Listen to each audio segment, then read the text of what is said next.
Si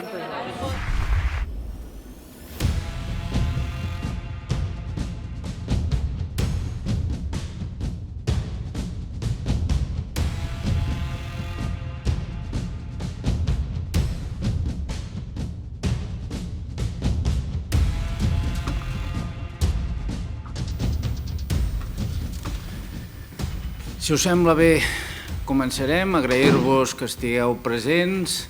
De fet, jo l'únic que faré és moderar l'acte. L'acte el portaran a terme els doctors Daniel Aquillué i el presentarà Alfonso Bermúdez. Ambdós són de Saragossa. L'Alfonso coneix perfectament la trajectòria del Daniel, per tant, és millor que la formuli ell que no pas jo.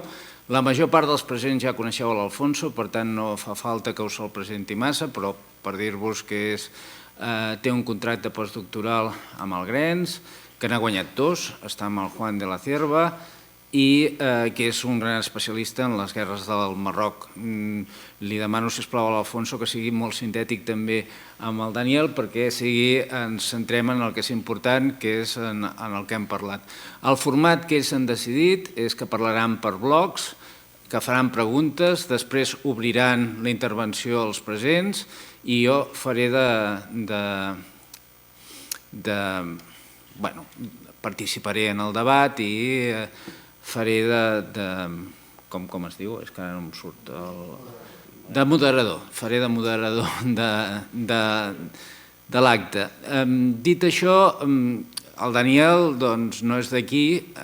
Les preguntes que em formuleu a mi o a l'Alfonso les podeu fer en català, però amb el Daniel millor que ho feu en castellà perquè així serà més fluid. Doncs res més a dir. Si cedeixo la paraula. Ho gravem i també és possible que ens estiguin veient en streaming perquè persones que volien venir m'han comunicat que no podien venir, en el seu cas perquè estaven en un procés gripal, que esperem que es recuperin ràpidament. Molt bé, moltes gràcies, Josep. Bona tarda a tothom. Vamos a dar comienzo a la siguiente sesión del seminari del JEIPS, que es el Grup d'Estudis de les Institucions i les Cultures Polítics, siglos XVI, XXI. Lo comento porque ayer precisamente tuvimos otra sesión y se olvidó mencionar una cosa muy importante, que es que esto forma parte de un seminario organizado por diversas instituciones, no solo nuestro grupo de investigación, sino también el EUROM, también el RIME-ISEM y, por supuesto, el Institut d'Història Jaume Vicens Vives. Como pueden observar por el título de este bloque, de estos seminarios, el título, la temática es Guerra y Pau, fer la guerra y construir la pau, y precisamente es de lo que vamos a hablar hoy, de guerras, y de guerras en la construcción del siglo XIX. Pues, le pese a quien le pese, la historia contemporánea de España está escrita en clave militar, porque la sucesión de guerras civiles y coloniales otorgaron al ejército un papel central en la orientación del Estado. Por lo tanto, es fundamental entender qué papel juega en la construcción de este nuevo Estado.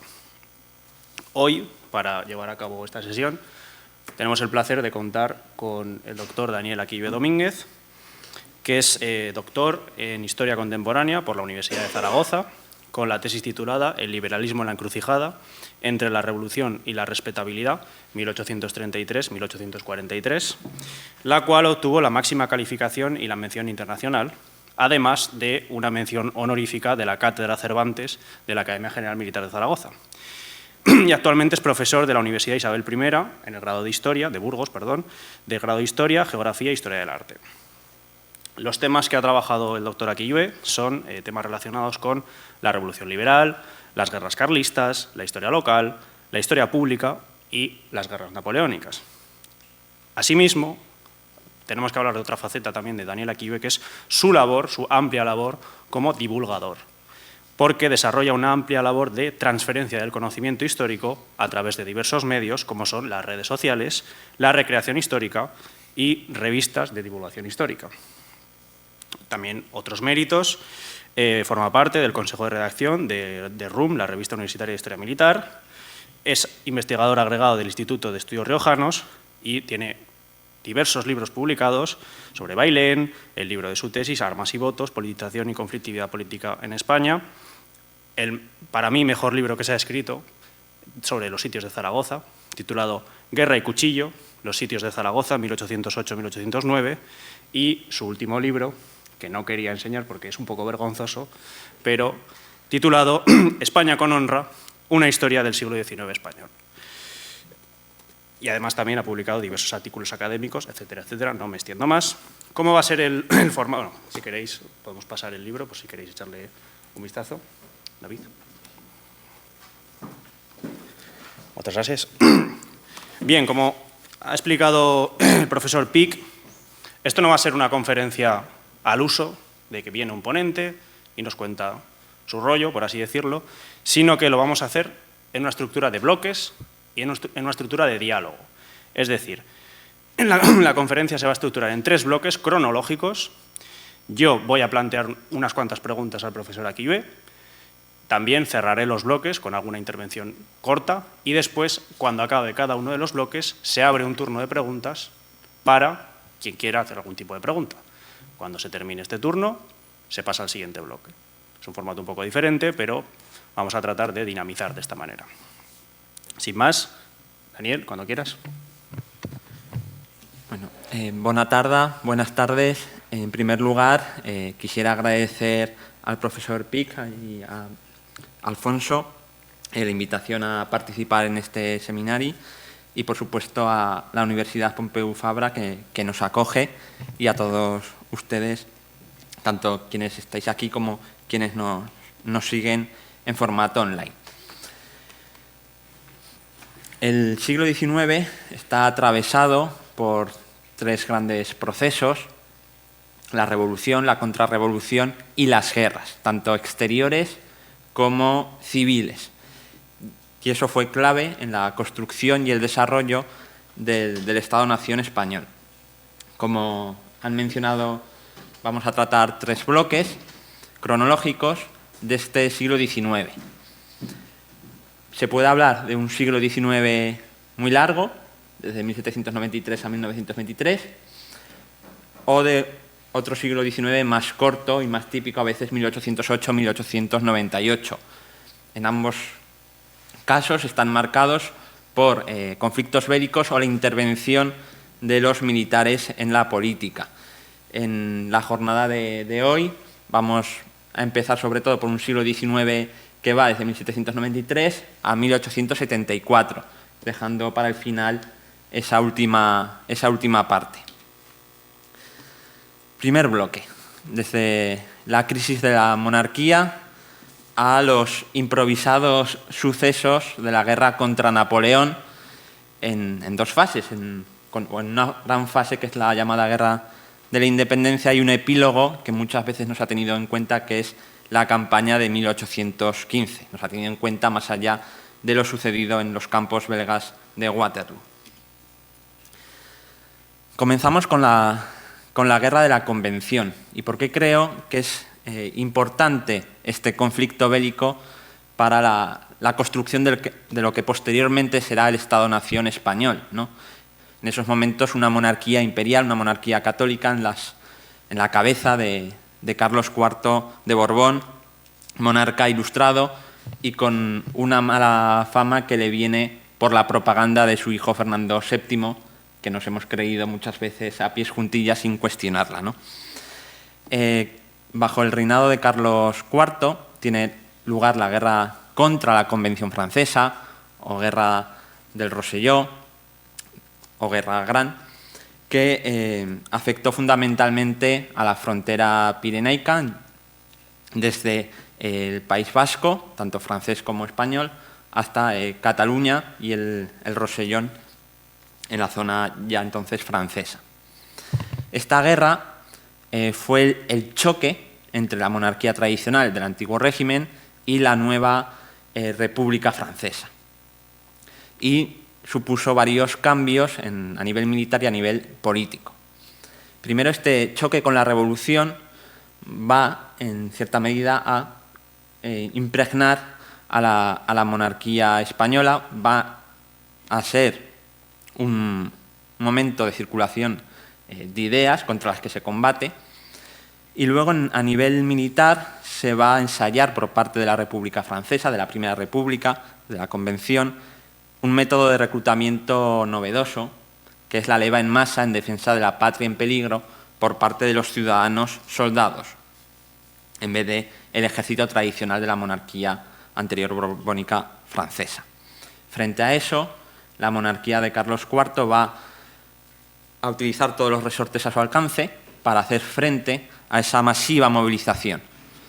Y eso va a cambiar el modo de hacer la guerra y el modo de entender la guerra.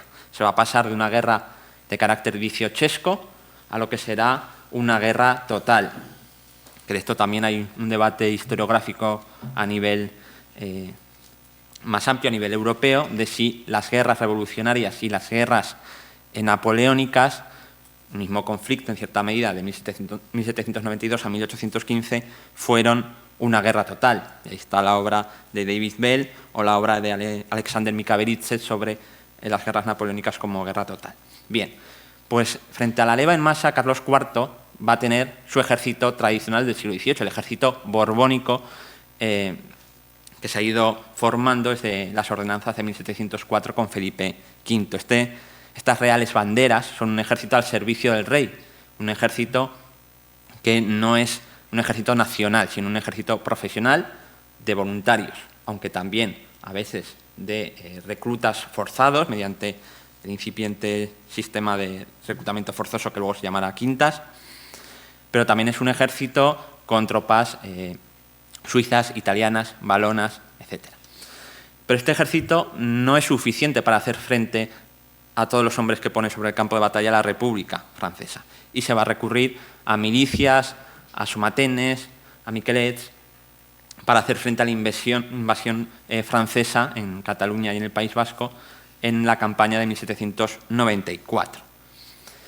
Pero esta lección del poder de esa leva en masa, de llamar a la ciudadanía a las armas en defensa de la patria en peligro, va a ser una lección que se va a aprender en España por las autoridades y que pondrán en marcha en 1808.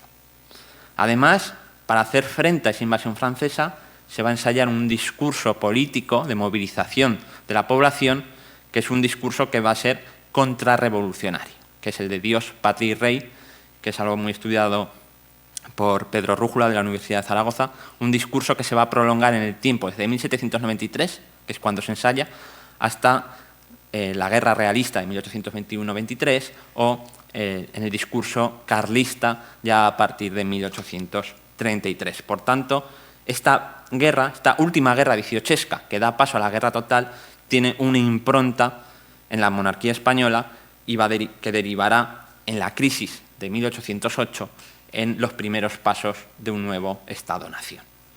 Un Estado-nación que primero tratará, en los primeros compases del siglo XIX, en ser una nación de ambos hemisferios, con las Cortes de Cádiz y la Constitución del 12, y que luego en 1837 ya se definirá fundamentalmente con la península y las colonias como un Estado-nación típico del siglo XIX. Pero no quiero avanzar tanto y centrándonos en el siguiente conflicto bélico.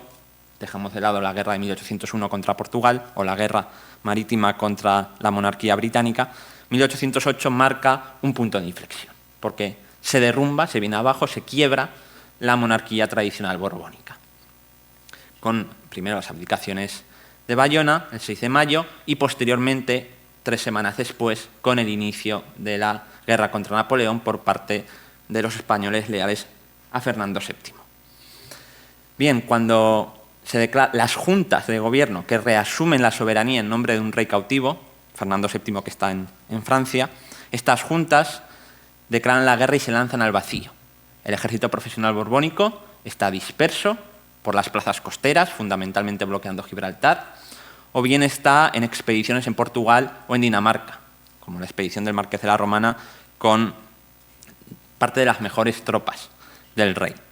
Entonces, para declarar la guerra a Napoleón, ya por entonces emperador y árbitro geopolítico de la Europa continental, las juntas tienen que recurrir a lo mismo que había recurrido la República Francesa años antes, a la leva en masa.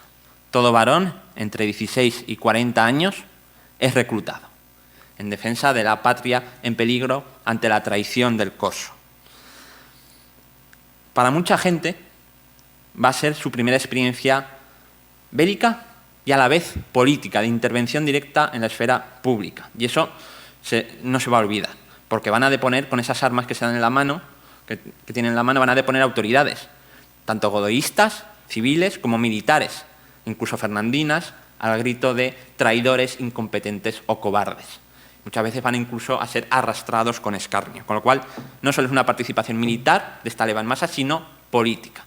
Y eso va a tener una trascendencia, porque muchos españoles toman las armas en 1808 contra Napoleón, pero no las van a soltar en buena parte del siglo XIX, bien sea en sentido político absolutista o contrarrevolucionario, o bien sea en sentido liberal y revolucionario. Además, esta leva en masa va a tener otra implicación, que es un esfuerzo bélico sin igual y un nuevo tipo de guerra, una guerra que va a ser total, fundamentalmente por dos cuestiones.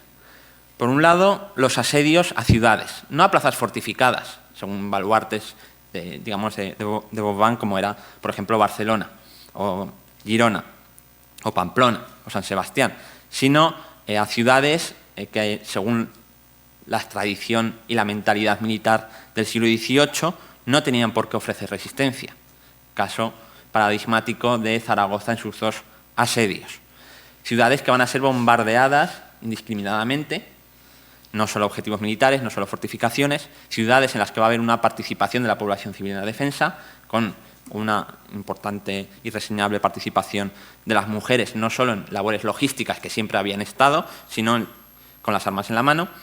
Y luego también, una vez deshechos los ejércitos fernandinos, una vez desbaratados en campo abierto, en batalla formal, que va a ser la tónica, excepción de la batalla de Bailén y poco más, se va a dar una guerra irregular, una guerra sin frente, una guerra interminable, en palabras de alguno de los mariscales de Napoleón, que es la guerra de guerrillas, que había tenido precedentes, pero a una escala siempre mucho menor, más focalizada y temporal, o incluso llevada a cabo por tropas dentro del ejército. Aquí va a ser por partidas, puede haber militares, puede haber desertores, puede haber contrabandistas, pero hay un elemento civil muy importante. Y esa guerrilla va a generar una espiral de violencias por toda la península durante los 6 años de guerra.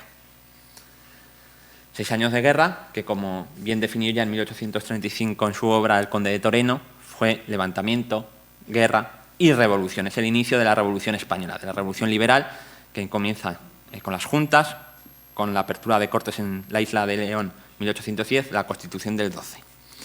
Y acabará con el golpe de Fernando VII en 1814, anulando la obra legislativa de las Cortes. Pero bien, esta guerra, luego llamada Guerra de Independencia en el discurso nacional, historiográfico nacionalista del siglo XIX, tiene un epílogo, muchas veces olvidado, que es la campaña de los Pirineos de 1815, cuando es el imperio de los 100 días, el regreso triunfal de Napoleón de la isla de Elba, y que acabará derrotado en los campos de Waterloo por las tropas de Lord Wellington y el general prusiano. Pero en España también se moviliza frente a una posible nueva invasión napoleónica en ese verano de 1815. Y aquí simplemente me viene bien para hacer referencia a dos militares que tuvieron su papel icónico en 1808 y que tendrían su papel mítico en el discurso nacionalista del siglo XIX, en la construcción de la guerra de independencia como mito fundacional de la nación española y ejemplificada en dos héroes: Castaños, vencedor de Bailén, mentira, y Palafox, vencedor de Zaragoza, mentira. Ninguno de los dos había destacado por sus aptitudes militares, eran cortesanos del antiguo régimen, y Castaños nunca estuvo en Bailén, venció el general hispano-suizo Teodoro Reding, Castaños estaba en Andújar, y Palafox en el primer sitio de Zaragoza apenas estuvo en la ciudad y desde luego no estuvo en los momentos críticos. Pero los dos se atribuyeron la fama de sendas victorias frente a las imbatibles hasta entonces, o casi imbatibles, salvo un par de batallas, tropas napoleónicas. Y fueron puestos al mando de ejércitos en los Pirineos, Palafox en los Pirineos centrales, en Aragón, y Castaños en Cataluña, precisamente, para invadir Francia. La invasión de Francia finalmente se produjo ya en agosto del 15, casi 2 meses después de que fuera derrotado Napoleón en Waterloo en junio, y Castaños entró un día por el Rosellón y volvió al día siguiente. O O sea, a eso se limitó la campaña del 15, pero fue el epílogo de aquella guerra de independencia y donde resurgieron esas figuras icónicas militares, que luego tuvieron además papel político, uno absolutista, otro tibiamente liberal, que era Palafox, en los años posteriores. Bien. Bueno, en este primer bloque hemos podido observar pues un cambio muy importante, es decir, la guerra dieciochesca a los comienzos de esta guerra total, que podríamos llamar, el doctor Aquilloé nos ha hablado de este cambio entre los modelos de reclutamiento.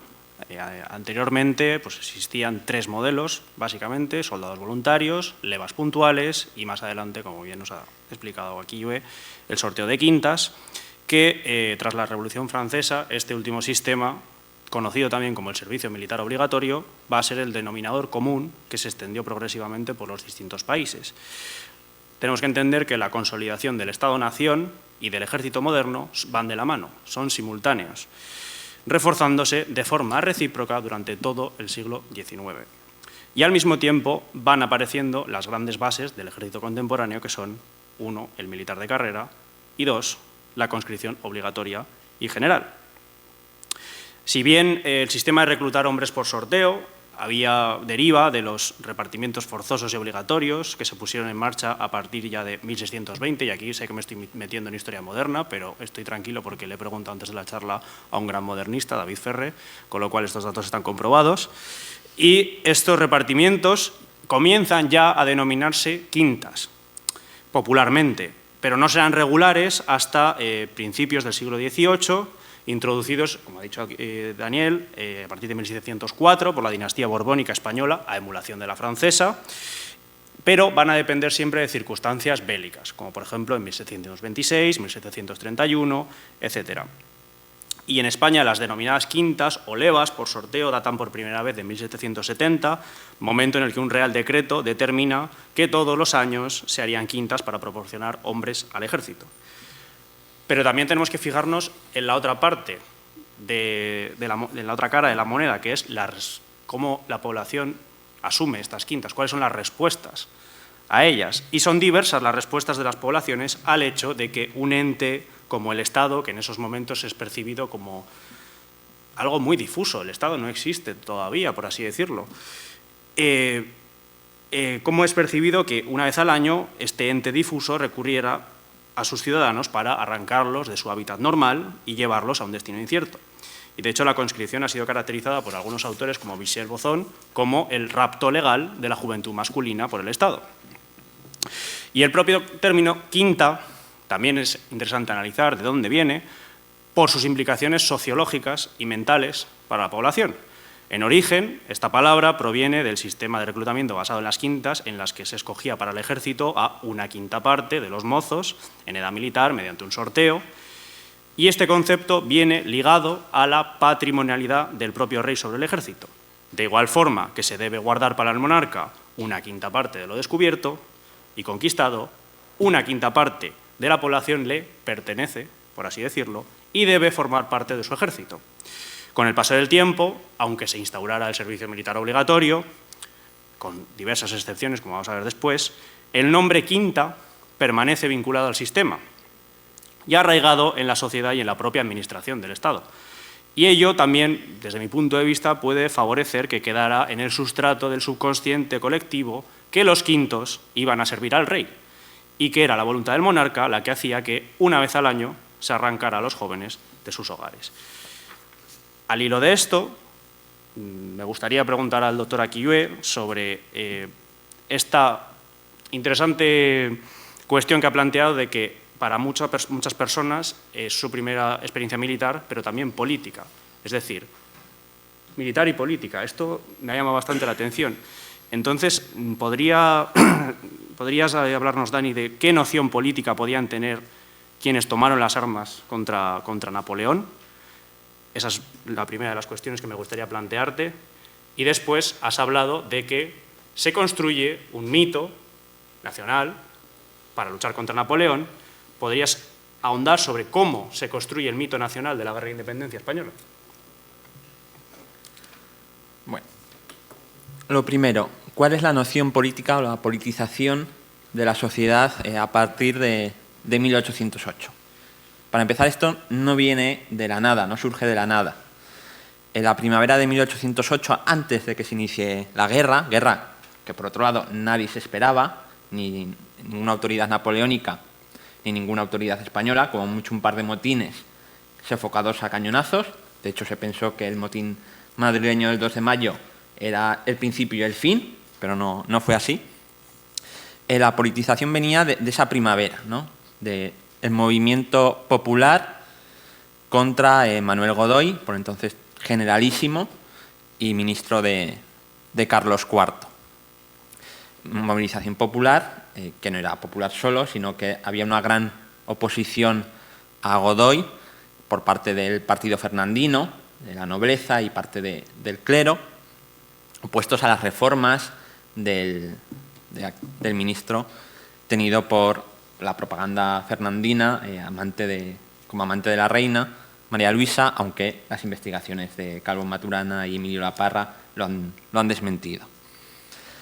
Esta oposición popular, que venía también por la situación económica del país desde 1803-1805, con una crisis agraria muy fuerte, con epidemias de fiebre amarilla en los principales puertos del país, con el bloqueo del comercio en el Atlántico por la guerra con la monarquía británica.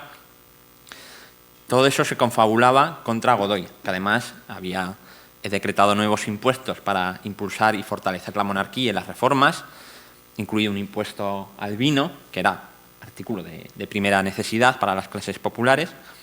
Pues bien, la población que se politiza contra Godoy tiene la noción, en buena medida, de que en marzo de 1808, en el motín de Aranjuez, ha depuesto al todopoderoso Godoy, ha depuesto a un rey, que es Carlos IV, y ha entronizado a un rey en el que depositan todas sus esperanzas de regeneración y mejora tras estos años de crisis, que es Fernando VII apelado, el deseado. Va a ser su rey, van a concebir que ellos lo han puesto en el trono y que él les va a traer la felicidad del país, ¿no? Luego, Fernando VII, sabemos por la historia que fue lo que fue, pero en ese momento era un símbolo de esperanza y un símbolo colocado o tenido con la sensación de que se había colocado por el pueblo, ¿no? Aunque obviamente las conspiraciones palaciegas tuvieron mucho que ver. Luego también ese impulso contra Godoy se va a ver en el levantamiento de finales de mayo de 1808, porque lo primero que se va a hacer, antes incluso de formar juntas de gobierno, en las zonas no ocupadas por tropas de Napoleón, va a ser o arrestar o asesinar, muchas veces mediante el ritual del arrastre, a las autoridades pro-Godoy, que todavía estaban en el cargo. En el caso de Zaragoza se encarcela al capitán general Jorge Juan Guillermi, en el caso de Sevilla se asesina al corregidor, en el caso de Cádiz o de Cartagena se asesina y se arrastra a la máxima autoridad militar, en el caso de Galicia también. Entonces va a haber más, esto estudia José María Cardesín de la Universidad de Santiago, una amplia movilización y una amplia respuesta sangrienta contra las autoridades pro-Godoy en el primavera-verano de 1808. Luego va a utilizarse nuevamente el discurso ensayado en 1793 de Dios, patria y rey, es decir, una politización en sentido contrarrevolucionario frente a los franceses que representan la revolución, el ateísmo, la laicización del Estado, que saquean las iglesias y que además son traidores al rey, al que habían prometido amistad, y por tanto al pueblo español, ¿no? Se va a crear la figura del ogro Napoleón como pérfido traidor. Y eso es lo que no se puede perdonar. Creo que vamos a pasar a las preguntas porque si no, no nos va a dar tiempo a los bloques. Vale, rápido, contesto. Pero bueno, también hay, como ven, me gusta mucho hablar del siglo XIX. Luego también hay una politización liberal, entrando la guerra. Casos, por ejemplo, en el seno del ejército, precisamente. Espoz y Mina, el empecinado, o el más desconocido, Xavier Mina, el mozo, que, por cierto, será fusilado en 1817 en Nueva España, luchando contra el despotismo. Y con el mito de la guerra de independencia, desde el primer momento, propaganda de guerra, luego, sobre todo, bajo Isabel II, y en la Restauración, obra canónica de historia de Modesto Lafuente, mito fundacional, Guerra de la Independencia, como Numancio y Sagunto, el carácter guerrero del gen nacional español, a lo que ayudará mucho la pintura de historia en la segunda mitad del siglo XIX, que irá haciendo arquetipos de 1808, creando héroes, luego con la Restauración erigiendo monumentos, y el primer centenario en clave local, Madrid y Zaragoza, va a ser clave. Sí. Exercint de moderador, us dono la paraula si els que voleu... Sí. Un moment. Sí, però si parles aquí, a més es gravarà. El problema es que si no, no le oyen desde casa. Sí. Yo iba a hacer una pregunta que ya lo has contestado en parte, y es ingenua. Lo que quería preguntar es si había oposición por parte del pueblo a entrar en el ejército para ir a la guerra. Abans que contesti, jo demanaré, com que el torn ha de ser ràpid, més preguntes perquè el ponent les pugui contestar en bloc. Buenas. Mi pregunta es si en el momento de la invasión napoleónica la tenencia de armas estaba arraigada en la sociedad española y, en caso afirmativo, si eso ayudó a movilizar a la población española en la lucha contra el francés. Més preguntes? Yo también añado alguna pregunta. Has hablado de la invasión francesa, pero yo no tengo claro que fuese una invasión, porque era un estado aliado y, de hecho, en Trafalgar las flotas que son hundidas es la flota conjunta hispano-francesa, y la guerra contra Portugal era una guerra conjunta, y de hecho en Bayona Fernando VII va por su propia voluntad y porque cree que el dictamen de Napoleón les hará positivo. ¿En qué medida podemos decir que la llamada por la historiografía nacionalista española Guerra de la Independencia fue una guerra civil? Por partes, y voy a intentar ser breve. Lo primero, oposición a la guerra. Al principio, en 1808, cuando se decreta esa leva en masa por las juntas, todo es entusiasmo. Hay una idea de que se va a echar a Napoleón con 2 tiros. Cuando llegan las primeras derrotas, ya no hay tanto oposición directa, sino deserción, creyendo que hay frases literales en motines de que los generales les llevan engañados al matadero. El matadero es la batalla formal campal en la que el ejército napoleónico es muy superior, fundamentalmente por la caballería. Entonces, hay deserción, y esos desertores, muchos van a acabar en la guerrilla. Guerra por otros medios y no bajo la jerarquía tradicional militar. Oposición a la guerra hay, conforme se alarga, sobre todo, en tanto que hay ayuntamientos, hay juntas que se enfrentan incluso a partidas guerrilleras por las exacciones y requisas, porque alimentar la guerra supone desastres para las poblaciones, en cualquier guerra y en cualquier ejército. Luego hay casos concretos de oposición, por ejemplo, hay uno, y perdonad que me vaya al caso Aragones, que es el que mejor conozco, aunque Ronald Fraser en su Maldita Guerra de España cuenta bastantes más, también en otras partes del país.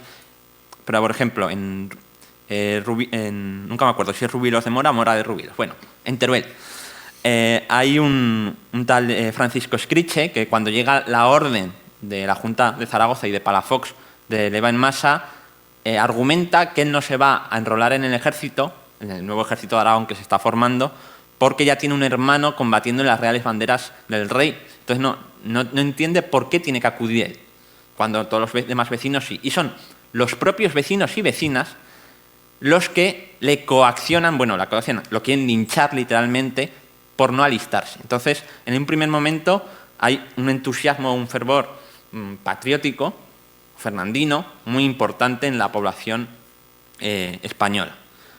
Cuando lleguen las derrotas, la cosa va a cambiar y va a haber resistencias o muchas veces un redireccionamiento de la guerra hacia otros frentes o hacia otras formas, como decía. El tema de las armas en 1808. En las sociedades del antiguo régimen, y aquí hay modernistas, se puede constatar que estaban muy armadas. Ahora bien, no es lo mismo estar armadas con armas blancas o escopetas de caza que con un fusil. Y eso va a ser un problema logístico, un problema de instrucción, un problema de disciplina y un problema militar. Un caso, bueno, dos casos muy rápidos. Uno del ejército de Castilla al mando del general Blake y general Cuesta, y luego unido al ejército de Galicia el general Blake. Un oficial del ejército dice que las tropas disparaban cuando les apetecía, con lo cual la línea de fusileros perdía totalmente su eficacia. Por otro lado, un oficial del ejército de Aragón en 1808, en junio, cuando salen de Zaragoza a combatir en la batalla de Alagón, escucha a un paisano recién reclutado: voy a meter 5 o 6 cartuchos en el fusil para matar más franceses. Lo que piensa este oficial es: si metes 5 cartuchos te va a estallar el fusil y te mueres tú. Ese era el nivel de conocimiento de las armas. Podían tener, pero no armas para combatir en una guerra. Y luego, eso sí, las van a tener, las van a saber usar en 1808, luego en 1821, luego en 1833, etc. Y la última pregunta del profesor Pic. ¿Guerra civil? Sí, no está fuera de toda duda que tiene un matiz o un componente, como todas las guerras, o casi todas las guerras de la historia, de guerra civil.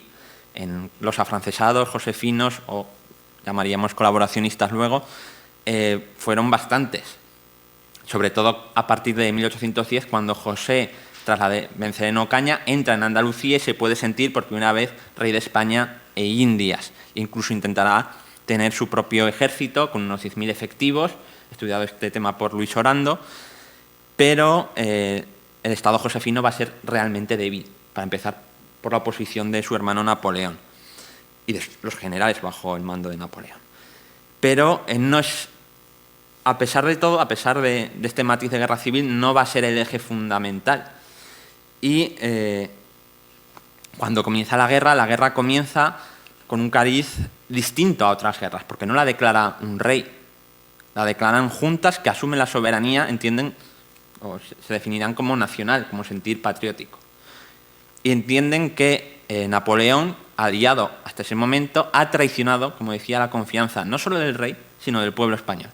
Porque sus tropas, además, desde que entran, desde 1807, con el cuerpo de Junot, camino de Portugal, primero 25.000 hombres, luego serán 100.000 más en la primavera del 8, están ocupando plazas que no están precisamente en el camino a Portugal, Barcelona precisamente no lo estaba, y no solo eso, sino comportándose como tropas de ocupación, tropas enemigas, requisando o saqueando a una población campesina ya en una situación al límite de la subsistencia por la crisis agraria que venía de 1803. Con lo cual, guerra civil sí, al menos un componente más a tener en cuenta, que había negado el discurso nacionalista del siglo XIX, por supuesto, pero también a la vez, sí, obviamente es una invasión a pesar de las abdicaciones de Bayona, que es una transferencia de soberanía en el marco del antiguo régimen que ya se está desmoronando y que luego, obviamente, está muy puesto en duda que Fernando accediera graciosamente a abdicar la corona, que 2 meses antes había conseguido con tramas poco... Como moderador he olvidado una pregunta, porque tenemos, como mínimo, alguien nos está siguiendo en WhatsApp y me ha enviado una pregunta y me había comprometido a formularla. Por tanto, sí. Pastrana, que es un historiador militar del siglo XX, pero muy interesado por el tema, dice: la leve masa francesa fue una apuesta extremadamente arriesgada por parte de la República porque socializa las pérdidas humanas y eso es problemático. Por ejemplo, que mueran 10.000 soldados profesionales en un campo de batalla es relativamente irrelevante a nivel de opinión popular. Pero cuando esos 10.000 hombres tienen nombres y apellidos entre las clases populares es muy explosivo. En el caso español funcionó en 1808-14, pero no después, por ejemplo, en el caso de Marruecos. Y la pregunta es, ¿no resulta irónico con el devenir de los años hayamos vuelto a los ejércitos profesionales del siglo XVIII? A ver, explosivo también es en 1808. De hecho, las derrotas precisamente de la campaña de Napoleón en España en noviembre y diciembre de 1808, los propios soldados movilizados y politizados van a exigir responsabilidades. Y por ejemplo, Castaños va a ser juzgado por la Junta en Sevilla. O sea, ya la situación es explosiva en el propio momento que se ensaya esa leva en masa. Y sí, esta medida es una evolución, un cambio también en el Estado-Nación que no tienen las mismas necesidades, digámoslo así, en el siglo XIX que en el siglo XXI, donde predominan los ejércitos profesionales en vez de los ejércitos de quintos, también por la amplia tradición de protesta ante el servicio militar obligatorio que viene del siglo XIX y se extendió durante el siglo XX. Muy bien. Bueno, pues pasamos al segundo bloque. Comenzamos con el trienio. Cuando quieras, Daniel, simplemente quiero introducir el tema. Bueno, estamos hablando precisamente sobre las quintas, utilizado de forma irregular, como hemos visto, a lo largo de todo el siglo XVIII, regularizado en una ordenanza de 1800, pero va a ser por primera vez en las Cortes de Cádiz cuando se establece la obligatoriedad, y tras varios intentos de modernización derivados de los avatares, con la guerra con los franceses y las independencias americanas, se promulga la primera ley moderna de reclutamiento obligatorio durante la Primera Guerra Carlista de 1837, debido por una parte a las necesidades coyunturales y por otra al espíritu de supuesta igualdad entre los hombres que impulsaba a los progresistas españoles. Cuando quieras, Dani. Bueno, antes de comentar cuestiones concretas de este ejército nacional y revolucionario durante 2 décadas del siglo XIX, estas 2 imágenes que he puesto en pantalla no están elegidas al azar y me gustaría hacer 2 pinceladas.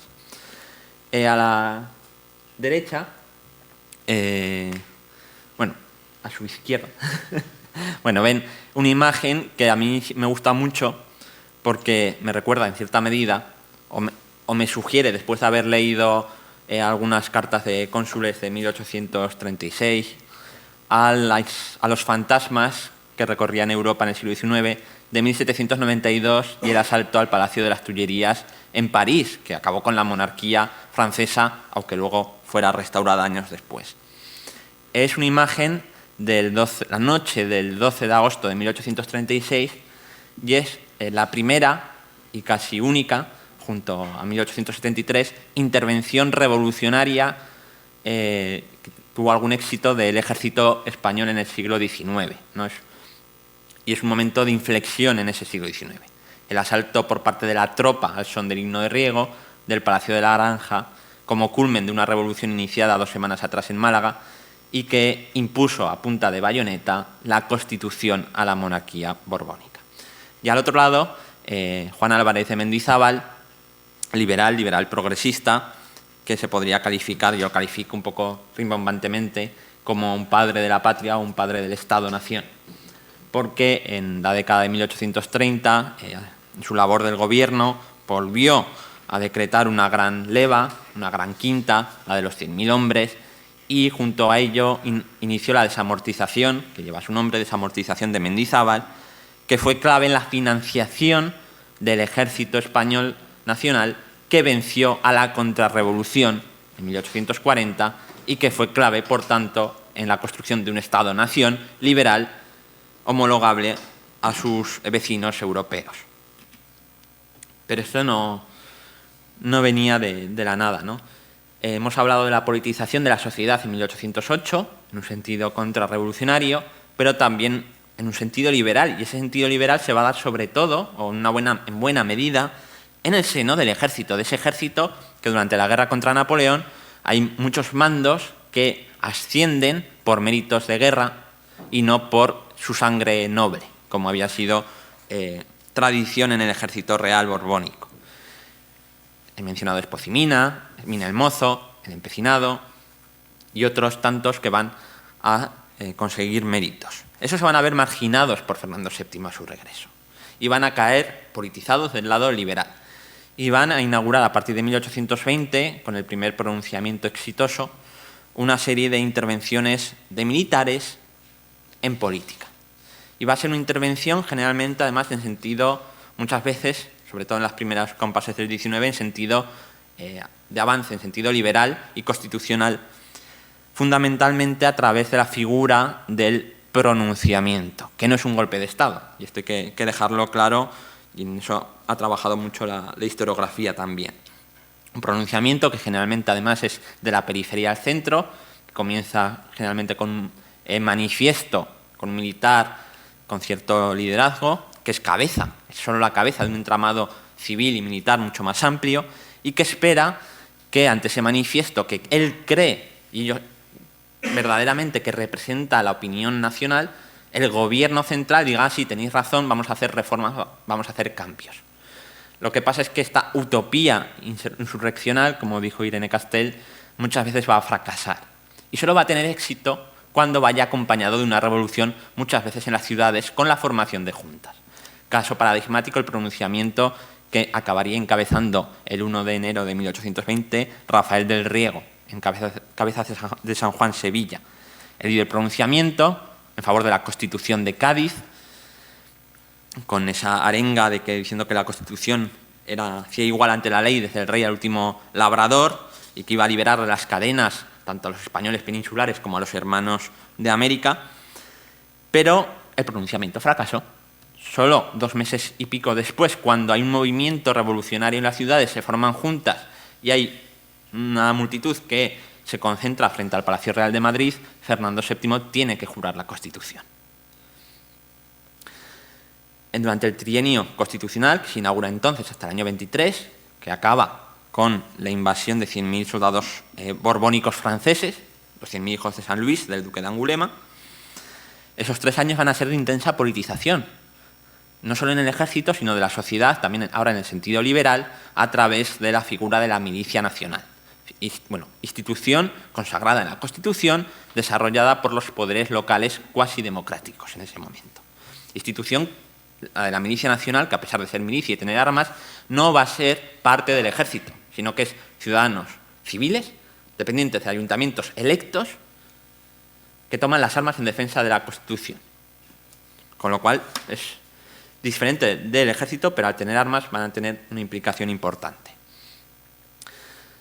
Durante ese trienio también se va a ensayar un golpe de Estado por parte de militares al servicio del rey, que son los batallones de la Guardia Real, que, por indicación de Fernando VII, van a intentar tomar al asalto el núcleo del poder en la capital, en Madrid, y van a ser rechazados por la milicia nacional y por militares como Evaristo San Miguel, que se agrupan en el batallón sagrado en la Plaza Mayor.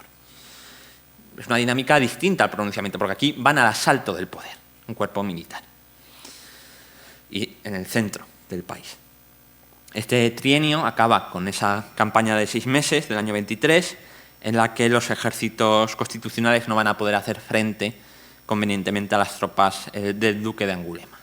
Y tras ello, Fernando VII entiende que el ejército, que es ejército nacional, que además ha intentado tener nuevos emblemas, que son los leones, al estilo de las águilas imperiales napoleónicas, aquí el león, representación de España, este ejército nacional va a ser disuelto, precisamente por nacional y por revolucionario, es decir, contrario al rey y contrario a la monarquía tradicional. Va a ser disuelto en 1824 y Fernando VII se va a quedar con la Guardia Real, con un ejército de ocupación francés que va a pagar, borbónico, hasta 1827, y con un cuerpo paramilitar que van a ser los voluntarios realistas.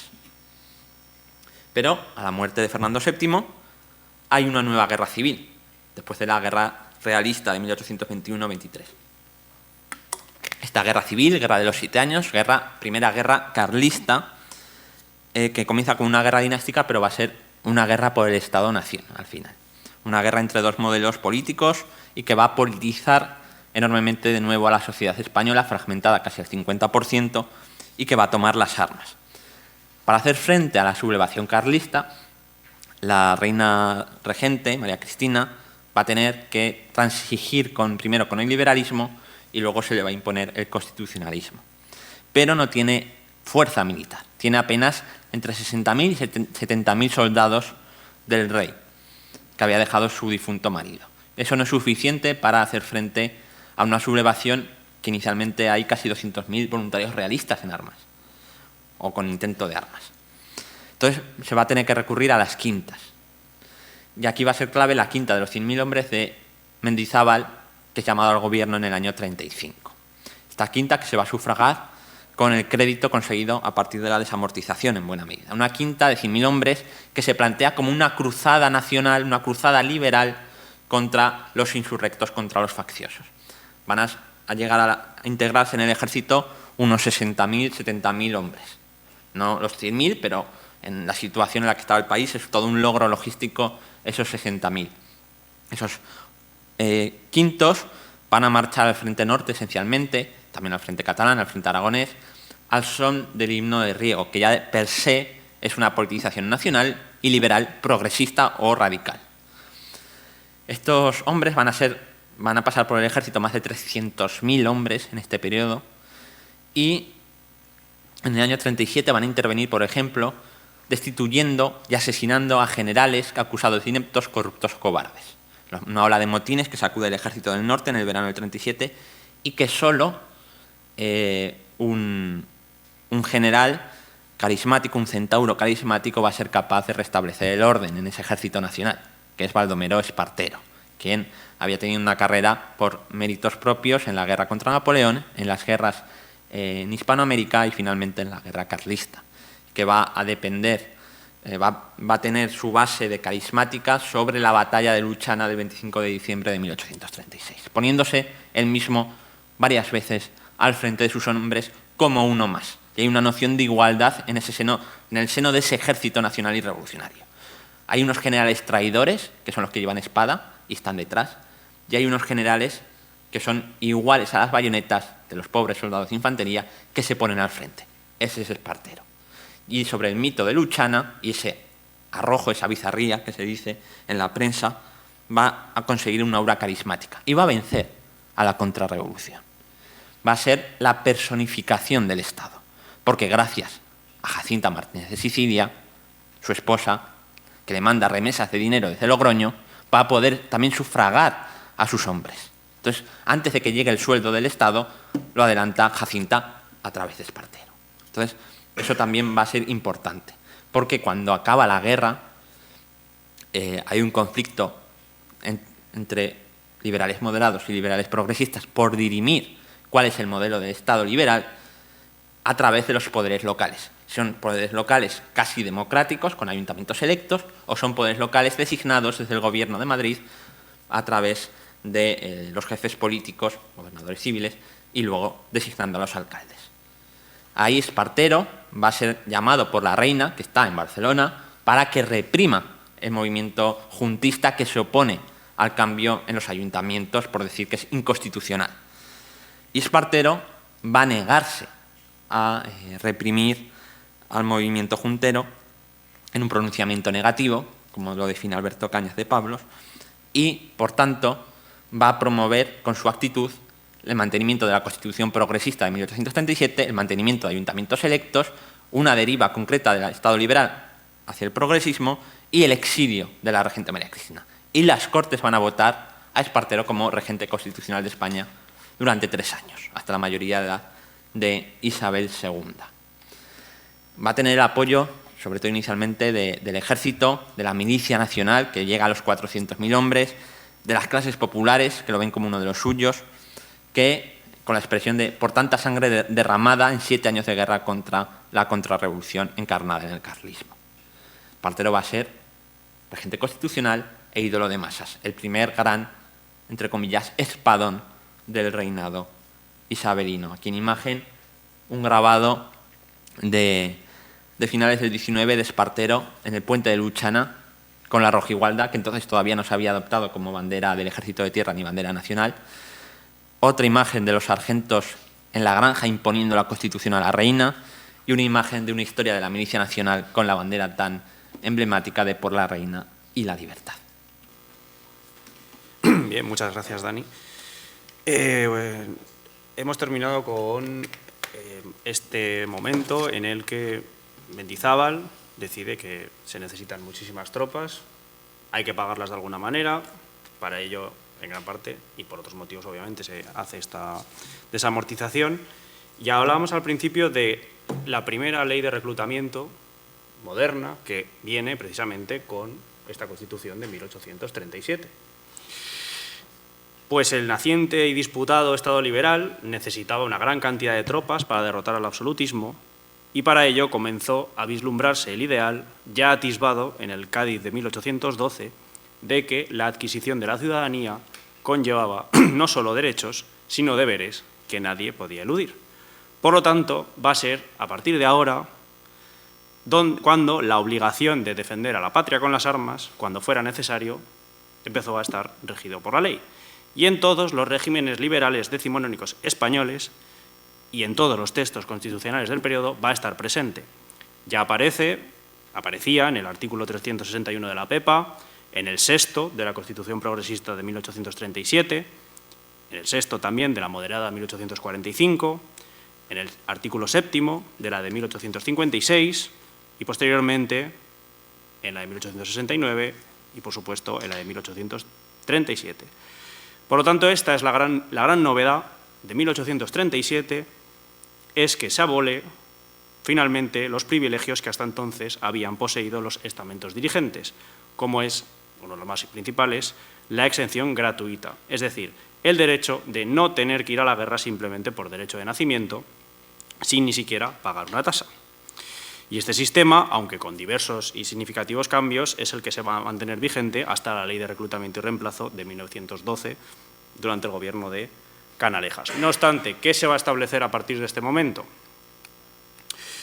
A pesar de que los nobles ya no podían librarse de ir a la guerra simplemente por el color de su sangre, la realidad es que durante todo el periodo continuaron existiendo exenciones para las clases más favorecidas, ya que de una manera u otra existió la posibilidad de eludir el servicio militar mediante el pago de una cantidad de dinero al Estado. Hasta la ley de 1912, aunque a partir también de esta ley va a haber ciertas, digamos, matizaciones, se va a poder reducir un poco el tiempo, pero siempre va a existir estos privilegios. Bien, tengo un par de preguntas para Daniel, pero creo que solo te voy a hacer una, porque me gustaría que hubiera intervención del público. No nos has podido hablar del Convenio de Vergara, del conocido como Abrazo de Vergara. ¿Podrías hablarnos qué supone y que si es realmente el final de la Guerra Civil Carlista, de la Primera Guerra Carlista? Bueno, el convenio de Vergara es significado con un abrazo en Vergara entre el general Baldomero Espartero y Rafael Maroto, el 31 de agosto de 1839, se tiene como fin, muchas veces, de la Primera Guerra Carlista, aunque es incorrecto. ¿Qué significa? Primero significa la personificación del Estado en dos generales. Del Estado carlista, de la corte de Estella, de Carlos V, en manos de Rafael Maroto, que por su cuenta y riesgo, desobedeciendo a las órdenes del rey, de su rey, decide firmar la paz en el Frente Norte. Y por otro lado, Baldomero Espartero, ya entonces muy carismático y teniendo bajo su mando a más de 100.000 hombres en el Frente Norte, antes de recibir instrucciones del gobierno o de las Cortes o de la reina regente, firma la paz. Luego eso es validado por las Cortes y luego firmado por la reina. Pero primero es Espartero como general, luego son las Cortes y luego ya pasa a la sanción de la monarquía. Esa es la escala. Entonces es muy significativo el poder acumulado y de personificar al Estado y al liberalismo que tiene Espartero en 1839. Y no pone fin a la guerra carlista, ese convenio de Vergara, sino que solo le pone fin en el Frente Norte Vasco-Navarro, en el Frente del Maestrazgo, donde domina casi cual virrey Ramón Cabrera, conocido como el Tigre del Maestrazgo, con capital en Cantavieja y Morella, en Aragón y Castellón.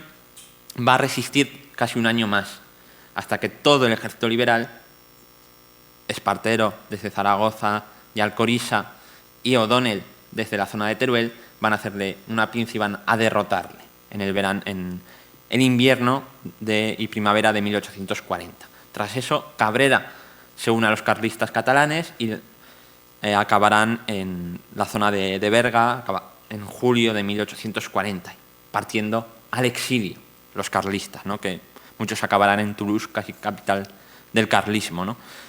Entonces es julio de 1840 cuando verdaderamente acaba la Primera Guerra Carlista, pero no el carlismo, no el legitimismo, no la contrarrevolución.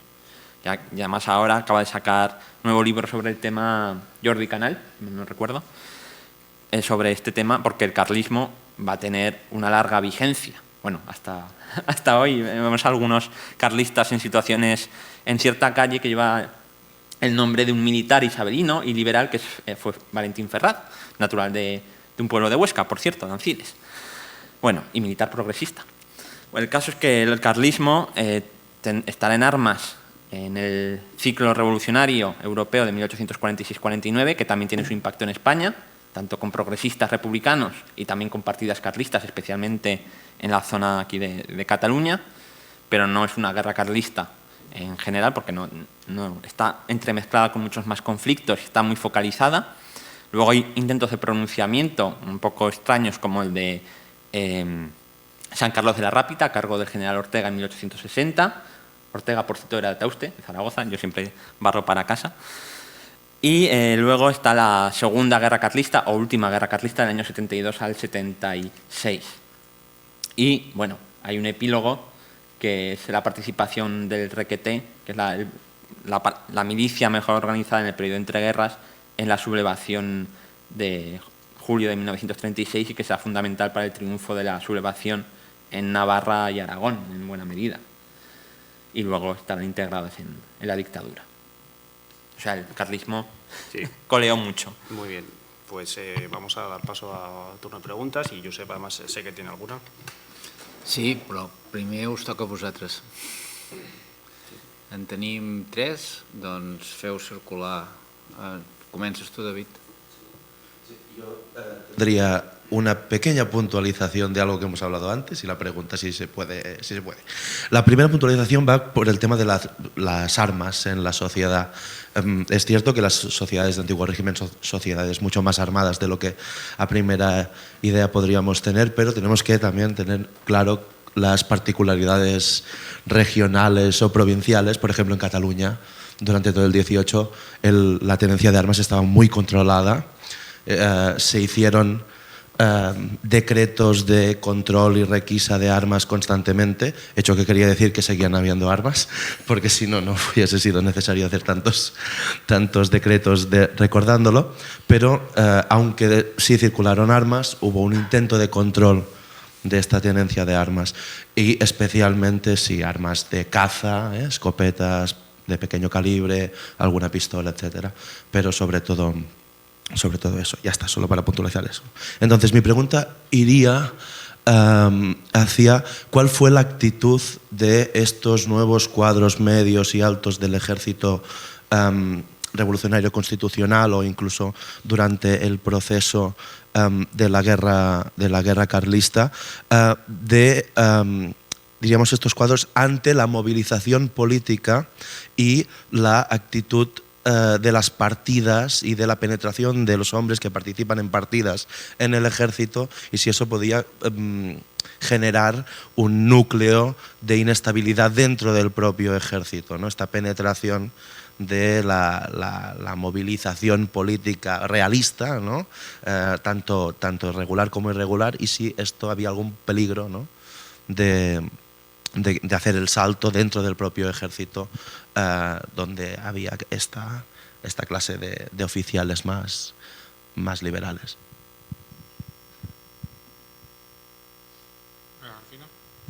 Bueno, pero esto es algo común que siempre me suele pasar con gente contemporánea. Cuando se habla de absolutismo, claro, me choca porque es como considerar una idea política, si queremos llamar de alguna forma, que comenzaría con Carlos V, cuyo máximo exponente sería Luis XIV, y en 300 años una forma de evolución política que sinceramente no se sostiene por ningún lado. Igual que la sociedad piramidal. Entonces, muchas veces cuando veo esta categorización de absolutistas, yo que me dedico al reino de Luis XIV, supuestamente el panorama o el paradigma del absolutismo, me doy cuenta de que es un rey que posiblemente sea absoluto en su corte, pero fuera de su corte no controla absolutamente nada, por una sencilla razón: todos los cargos los vende. Entonces, primera generación posiblemente sea devota al rey, segunda generación tenemos un Turgot con Luis XV. Con lo cual, la idea del absolutismo se cae por pedazos. Vengo a referirme, saco una cita. Estado absolutista, supuestamente borbónico, despotismo ilustrado, 1740. virrey del Perú, escribe: las órdenes del rey son hostias por consagrar en Perú. Con lo cual, ¿modelo absolutista de qué? Es una apreciación que no es nada en contra, que es solo que muchas veces parece que no hay una evolución en 300 años y de repente ¡pum!, aparece la evolución. Luego, por ejemplo, en el tema de... Pero lo podemos debatir después. Esto ya te digo que es siempre choque modernista, contemporáneo. ¿Qué ocurre con la venalidad en el ejército? Desaparece, sigue habiendo contratas privadas. Porque, claro, veo un ejército únicamente politizado, es decir, faccionado en función de la política. Pero bueno, aquí sabemos perfectamente que sobre todo después de la decadencia demográfica del 17 se recluta mayormente por vía privada y a través de primas de enganche. Entonces, ¿qué ocurre con ese sistema? Creo que al final, y esto ya es mi última puntualización, creo que hay que salir de, al menos en mi época y para el absolutismo, que se dice mucho, hay que salir de lo que se hace en la Chancillería, de lo que aparece en la correspondencia política y ver a qué nivel tiene su aplicación en el territorio. Salió una tesis hace menos de un año por un chaval gallego que analizaba el Estado moderno, absolutista, y se dio cuenta que solo se respetaban menos del 5% de las órdenes que llegaban a Madrid, en 1710, en todo el antiguo régimen. Con lo cual, quizá esta idea de absolutismo, no sé, habría que ver cómo llamamos a este tipo de personas. Pero no es que esté en contra, es que me choca como modernista.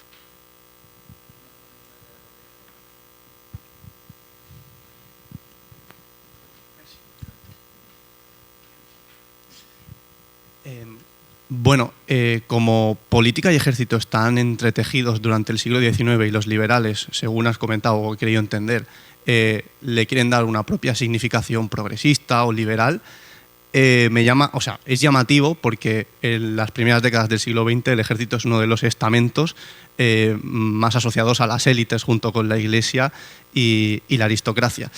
Entonces, si este fenómeno se da, ¿cuándo deja de ser así? Se da en el siglo XIX, y si es así, ¿en qué momento histórico y a partir de qué causas sucede eso? Simplemente eso. Yo también tengo un par de preguntas y apreciaciones, pero haré una intervención ya que se ha puesto con los contemporaneistas, pues a nivel general. Lo que tú dices de absolutismo, nosotros lo podríamos decir del liberalismo. Es como si el liberalismo que surge en las revoluciones atlánticas no hubiese cambiado en más de 2 siglos. Evidentemente, una cosa es la idea y la otra es la aplicación de la idea. Y dentro de las sociedades del antiguo régimen, pues hay las más con gobiernos polisinodiales y las que pretenden legitimar su poder sobre un concepto de absolutismo, y luego se hacen las simplificaciones que se explican a los estudiantes, y lo que tenemos que explicarlos es que la realidad es más compleja en el periodo moderno y es más compleja en el periodo contemporáneo. Y ahora voy a las preguntas a Daniel. Yo sé que él admira mucho a Adrian Schubert y su biografía de Baldomero Espartero, y también sé por otros motivos que admira mucho a Baldomero Espartero. Le ha llamado centauro, etc. Bueno, si Espartero era un centauro, no sé qué será Narváez, que gobernó bastantes más años que él. Eso es verdad, no consiguió fusilarlo, pero gobernó bastantes más años, el espadón de Loja. Que se negó a bombardear las ciudades en 1840, es cierto. Que ordenó bombardear Barcelona en 1842 también, con su capitán general Antonio Van Halen, valón como Bailey, flamenco como Bailey, de orígenes flamencos como Bailey. Y claro, Schubert dice aquello, nunca dijo que se tenía que bombardear Barcelona cada 50 años. No lo dijo, pero lo hizo. Y de hecho, tenían que haber dicho no cada 50 años, porque en 2 años la bombardearon 2 veces, o 3, a la ciudad. y no no la guerra con los franceses, sino el supuesto ejército nacional. Y luego es una discrepancia, es decir, de guerras carlistas en el siglo XIX hay 3, y la guerra de los matinés es la segunda guerra carlista, sin duda. Que casi toda la guerra se produce solo en Cataluña, absolutamente de acuerdo, pero por la misma regla de 3, la guerra de los 10 años en Cuba no sería una guerra porque solo pasó en Cuba.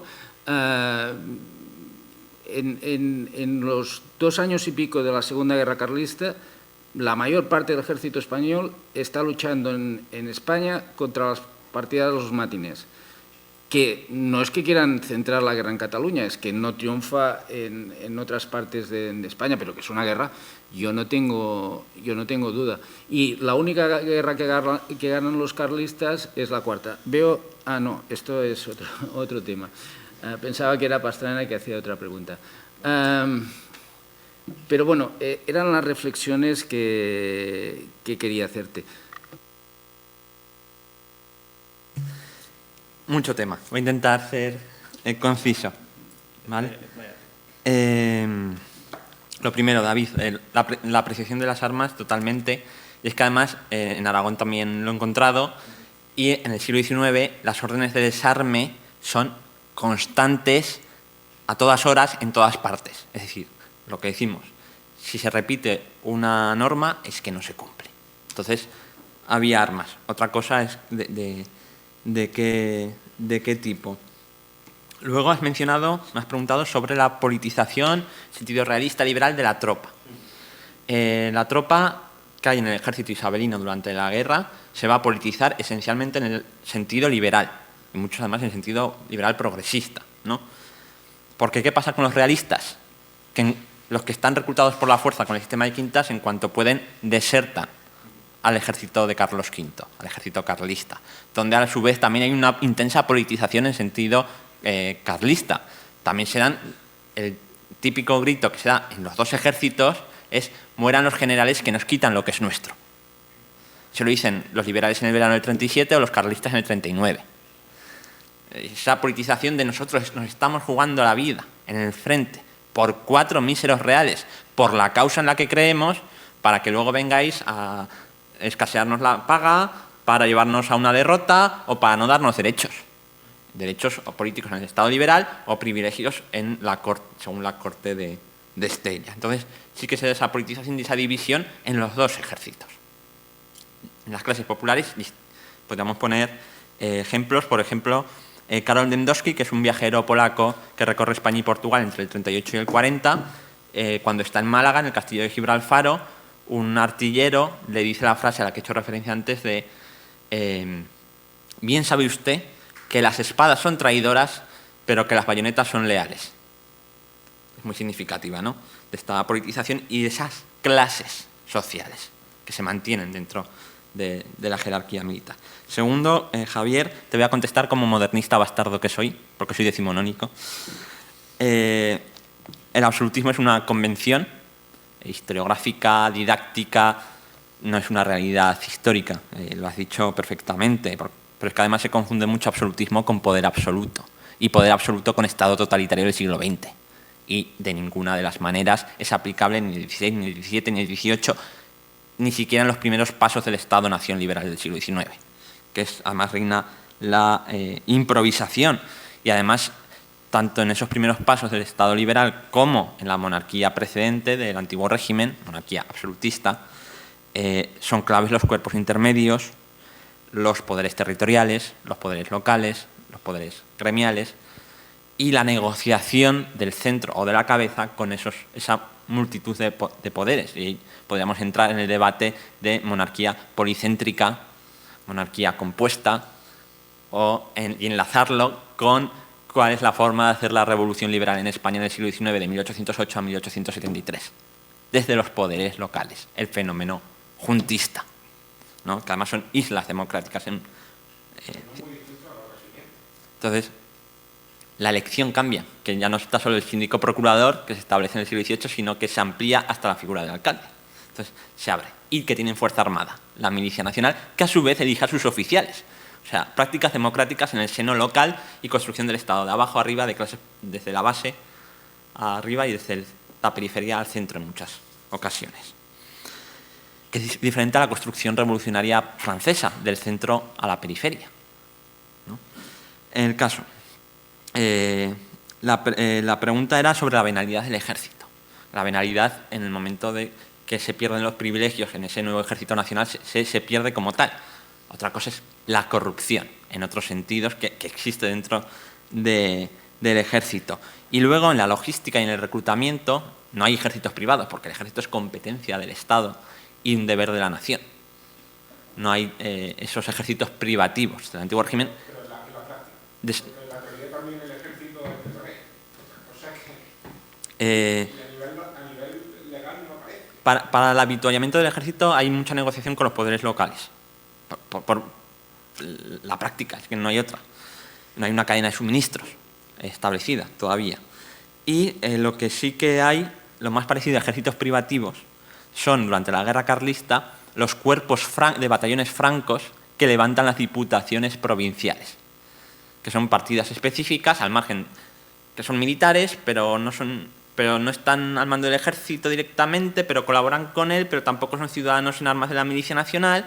O sea, la diputación saca dinero, monta una partida, eso es lo más parecido, pero eso es durante la guerra carlista. Luego la mayoría se disuelve. Luego,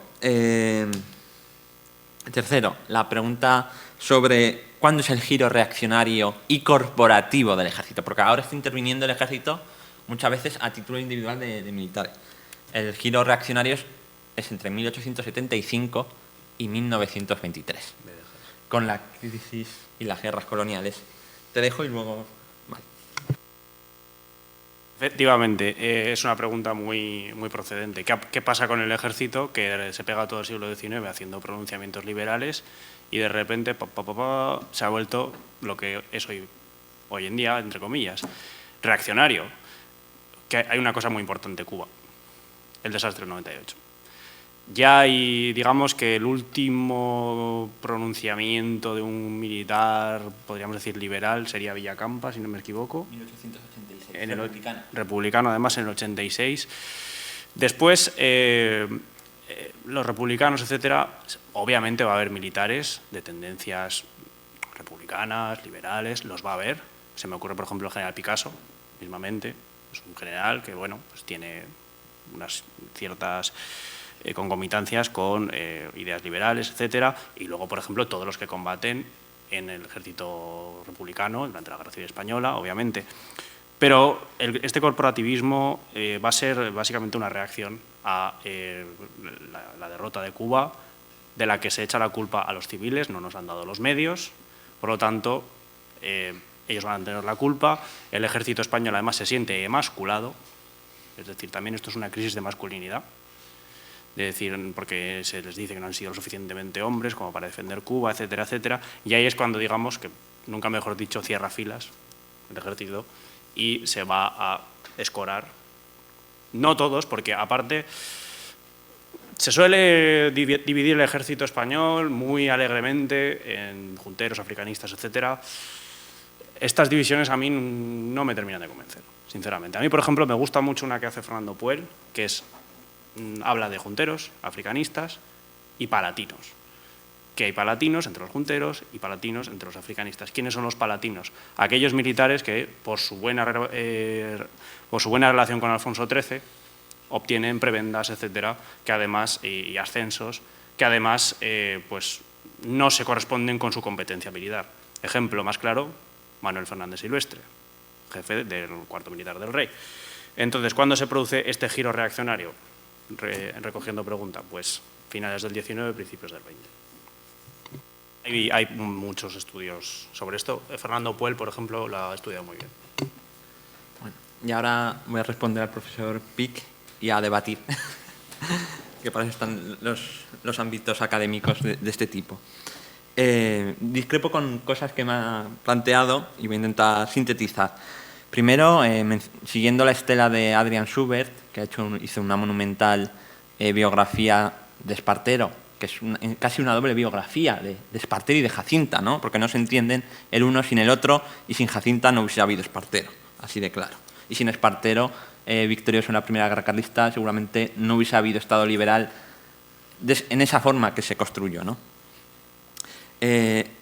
Espartero, al que califica Alberto Cañas de Pablo como centauro carismático y no tanto a Narváez, ¿no? El término centauro carismático no es mío, sino que lo recojo de Alberto Cañas, que centauro carismático es una expresión que es para definir a los militares metidos a política siguiendo el ejemplo o la estela de Napoleón Bonaparte I. Y Espartero, a diferencia de Narváez, tiene un carisma forjado en el campo de batalla en primera línea. La participación militar de Narváez es mucho más modesta, por mucho que Narváez esté en más gobiernos durante Isabel II por la exclusión del poder que hace la reina de los progresistas. Adrian Schubert también cuenta muy bien, muy detalladamente, y estoy en la línea, el esparterismo, ¿no? Ese movimiento político y ese calado social que tuvo la figura de Espartero, que trascendió con creces al propio personaje, no a la propia persona, ¿no? El mito se le comió y eso se vio al final del bienio progresista en 1856, cuando desaparece de la escena política. Y en ese esparterismo fue muy importante, precisamente, una parte de la sociedad catalana, porque a pesar del momento de crisis del año 42-43, en el que Barcelona junto a Málaga son los dos epicentros del movimiento antiesparterista y una pequeña guerra civil que se da en el año 43, salvo ese momento y a pesar de ese momento, el esparterismo catalán va a ser muy fuerte y se va a mantener hasta el sexenio, cuando Víctor Balaguer y compañía le van a proponer que sea rey de España o presidente de la República Española. Y va a tener votos incluso en la votación en Cortes en el año 70. Sobre los bombardeos de ciudades, eran algo, por desgracia, típico para resolver conflictos en el siglo XIX europeo. En el caso francés, basta recordar la represión de los canuts de Lyon en 1832 o el paradigmático bombardeo del gobierno de Versalles de Adolphe Thiers entre marzo y mayo de 1871, que cayeron más bombas por parte francesa en París que por parte del anterior asedio prusiano, y con un odio de clase, un odio político del gobierno conservador de Thiers sobre la revolución de los comuneros de París. En el caso español, el caso más significativo, el caso que más se recuerda, es el bombardeo de Espartero a Barcelona a finales de octubre del año 42, que hay motivos entre la rebelión el tema de Barcelona en los años 40 y 30 ha sido estudiado por Manuel Santirso, Jordi Roca, Ana María García Rovira. Entonces hay bastantes trabajos al respecto. Pero ya digo, me parece que fueron al final unas 700 bombas lanzadas por el ejército de Espartero, el ejército gubernamental, en el año 42, pero el peor bombardeo que sufre Barcelona es el del año 43, cuando ya está en disputa, ya han echado a Espartero. Y cuando Barcelona levanta el estandarte constitucional de 1837 y el estandarte de la Junta Central como proceso constituyente, ¿no? Y de avance liberal frente a lo que comienza a ser la reacción moderada con Narváez todavía en la sombra. Movimiento en la Revolución Centralista del año 43 al que se suma Zaragoza, que será también sitiada y bombardeada por el general Concha con 800 proyectiles, Vigo, que también será bombardeada, o también en ese año 43 había sido bombardeado por las fuerzas de Espartero, Teruel y Sevilla. Con lo cual, por desgracia, vemos un patrón. También en el año 41, en el intento de golpe de Estado moderado contra Espartero, que culmina con el intento de asalto al Palacio Real, nuevamente un golpe que es ir a por la reina, por la cabeza del Estado, el general O'Donnell bombardea desde la ciudadela Pamplona con 500 bombas, mientras la ciudad es defendida con barricadas por la milicia nacional. Por tanto, vemos estos bombardeos en un contexto mucho más amplio, tanto geográfico, temporal y político, como forma de actuación política, ¿no? También, y de represión. En cuanto a la guerra des Matiners, creo que no nos vamos a poner de acuerdo, pero aquí en este sentido me parece muy interesante, a ver si se publica en formato libro la tesis de Ignacio García de Paso sobre el ciclo revolucionario europeo del 46-49, que también trata los levantamientos carlistas en Cataluña mezclados con partidas republicanas, demócratas, progresistas, que también se dan, las partidas republicanas en Huesca y en Zaragoza, se dan en Andalucía, se dan en Valencia, se dan barricadas en Sevilla y en Madrid, con lo cual vemos un panorama, un mosaico, literalmente, con muchas piezas inconexas o conectadas en lo que se llama también en la prensa de la época la facción carlo-republicana, carlistas y republicanos juntos contra el Estado doctrinario de Narváez. Entonces, bueno, hay debate y, por no extenderme más... Yo tengo una pregunta. Sí. O sea que Espartero bombardea Barcelona con 700 bombas y Concha, Zaragoza con 800. ¿Y por qué se recuerda más el bombardeo de Espartero de Zaragoza que el de Concha de Barcelona que el de Concha de Zaragoza? ¿Y por qué se recuerda más el bombardeo de Espartero a Barcelona que el que viene meses después con la Jamancia?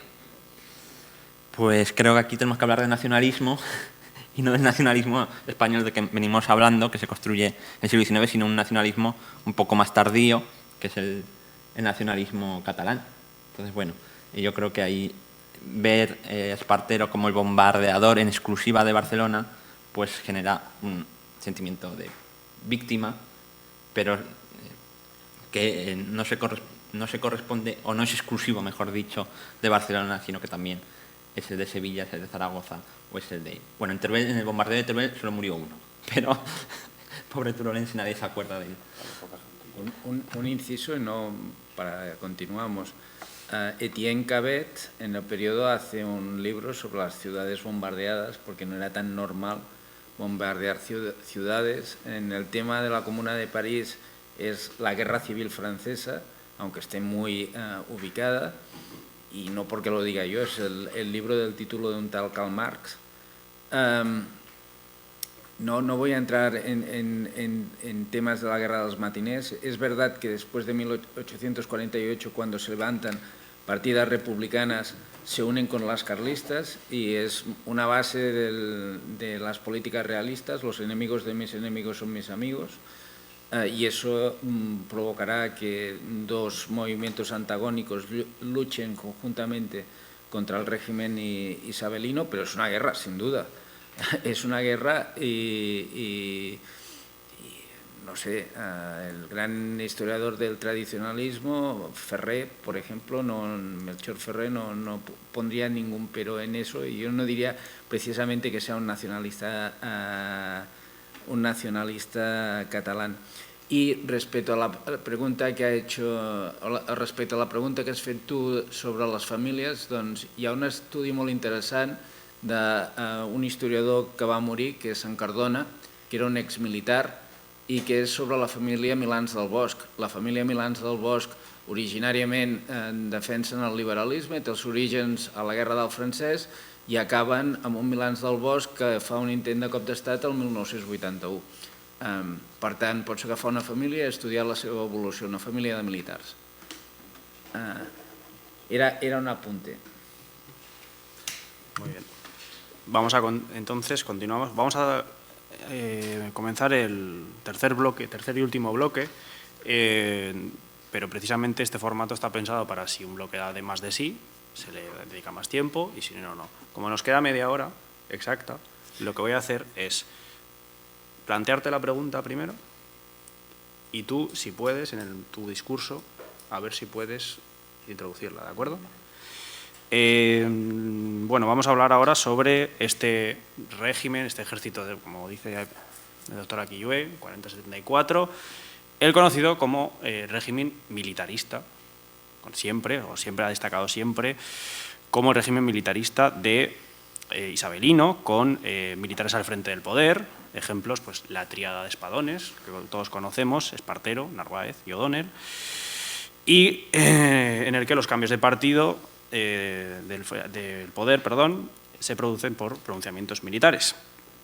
Bien, ahora Daniel nos va a hablar sobre este periodo, y la pregunta que quería hacerle es si se puede hablar de pretorianismo o dictadura militar bajo Isabel II. Es una forma de comenzar. La respuesta breve es que no.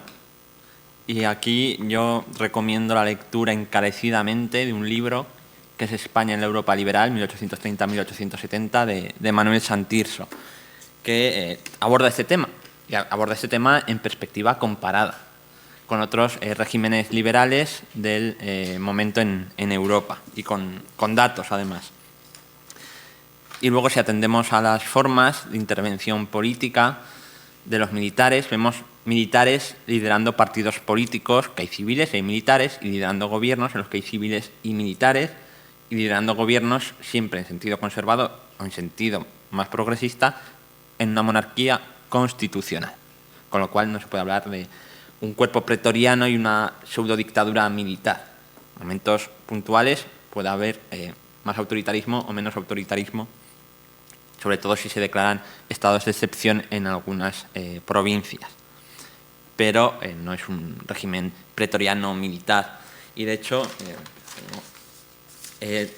por verla en comparación, en Europa tenemos a Napoleón III con el Segundo Imperio francés, casi 20 años. Tenemos en una política donde dominan esencialmente los civiles, que es la política del Reino Unido, son civiles que son todos nobles. Aquí hay militares de carácter plebeyo, de origen plebeyo, no de origen nobiliar, que tienen títulos a posteriori honoríficos que les da la reina, como Duque de la Victoria, o Duque de la Torre, etcétera, pero no son títulos nobiliares que vengan de antaño y con posesiones territoriales. En el Reino Unido no tienen militares en política en tanto nivel, pero tienen a alguien que domina la política en las primeras décadas del siglo XIX británico, que es Lord Wellington, el generalísimo de los ejércitos aliados en España y Portugal, el vencedor de Napoleón en los campos de batalla. En Latinoamérica tenemos desde Bolívar, San Martín, en Estados Unidos Ulysses S. Grant, el vencedor de la Guerra Civil en el año 65, presidente de los Estados Unidos. Tenemos el caso de Francia, no solo con Napoleón I y Napoleón III, sino que tenemos los propios ministros bajo Luis Felipe de Orleans entre el 30 y el 40, por ejemplo Soult, que había sido mariscal de Napoleón, había estado en España también, que es presidente del Consejo de Ministros, etcétera. Entonces, bueno, en Portugal, el todopoderoso general Saldaña, ¿no?, al servicio de la reina María II, que es reina constitucional. Pero datos. Los militares formaban parte de los gobiernos entre 1830 y 48 en un 26,9% en Francia, 19,9% en Bélgica, 48,6% en Portugal, 35,1% en España.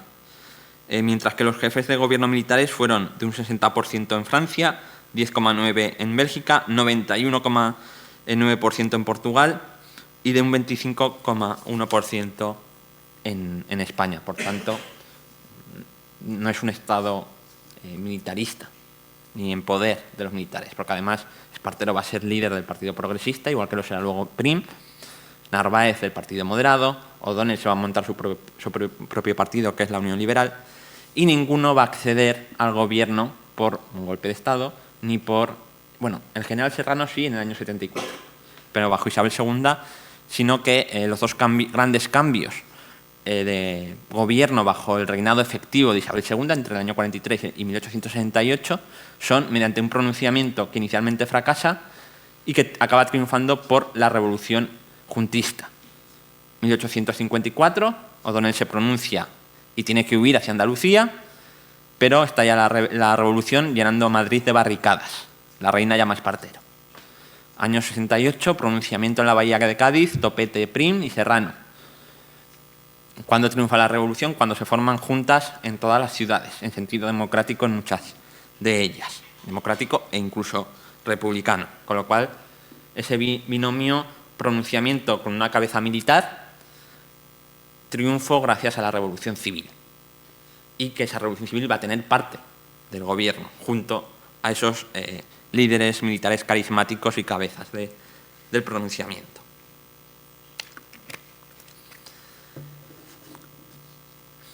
Tras responder a la pregunta, que es un poco englobar el periodo isabelino, este cuadro, si mal no recuerdo, es de 1853 o 50 y tantos, que es Isabel II y su Estado Mayor, es un cuadro muy paradigmático de este llamado régimen de los espadones, no dictadura militar, porque están todos los grandes generales de la historia del reinado de Isabel II y antes, ¿no? De hecho, es un cuadro con zombies, porque está, por ejemplo, Palafox, que murió en 1847, o Castaños, que estaba a punto de morir, había muerto en 1852. Pero luego están Narváez, están Espartero, O'Donnell, parece que está también Dulce por ahí. Entonces, bueno, pero es Isabel II reina, jefa del Estado y jefa del ejército, ¿no? En ese reinado de Isabel II va a ser fundamental el paso de ese ejército nacional y revolucionario a un ejército, podríamos decir, en cierta medida, que se intenta domesticar al servicio del Estado a través del servicio de quintas, y que van a romper con el ideal igualitario supuestamente de las constituciones liberales, con ese odioso impuesto de sangre, esa redención en metálico, esa sustitución en las quintas, pero a la vez se va a avanzar en organizar y gestionar ese ejército como parte fundamental del Estado, de cara al interior, que es con las quintas, la red de cuarteles que muchos establecen en edificios de la iglesia desamortizados.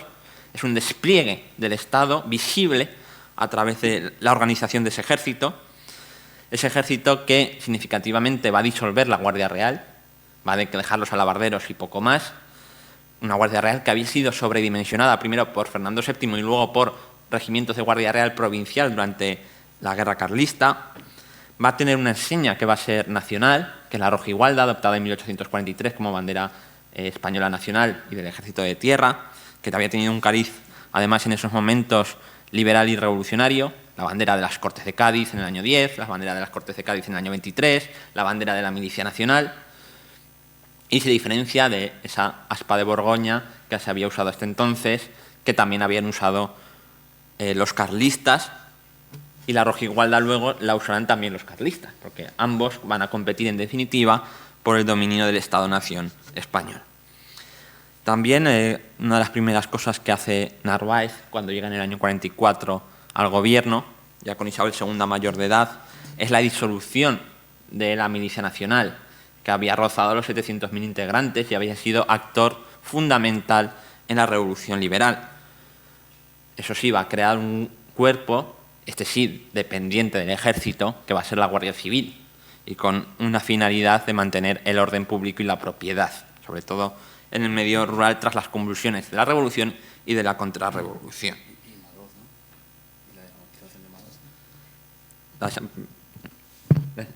La desamortización de Madoz en el año 1855 al ejército no le... No, pero me refiero para controlar el campo. Sí, bueno, para poner en circulación más terreno, más capital. También en el momento no es baladí, que es el momento que también se aprueba la ley de ferrocarril y necesita capital. Entonces, y también se está industrializando el país, y bien focalizado como en todas partes, y se necesita mano de obra en las nuevas fábricas que no salen del medio rural.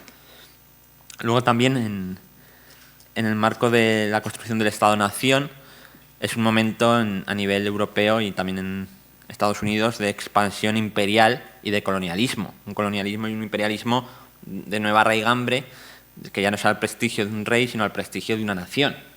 Y España parece que se estaba quedando, había una sensación de que se estaba quedando atrás, aunque bien es cierto que los territorios americanos de la monarquía y luego de la nación se habían perdido más tarde que lo que habían perdido el rey de Inglaterra o el rey de Francia, sus territorios, buena parte de sus territorios americanos. Pero hay esa noción de que hay que ponerse en marcha en la carrera imperial, y ahí está la Primera Guerra de Marruecos del año 59-60, que es una explosión nacionalista y que va a forjar el liderazgo carismático de Joan Prim, que acabará siendo líder de la revolución en el 68, presidente del gobierno y ministro de la guerra, hasta su asesinato en la calle del Turco.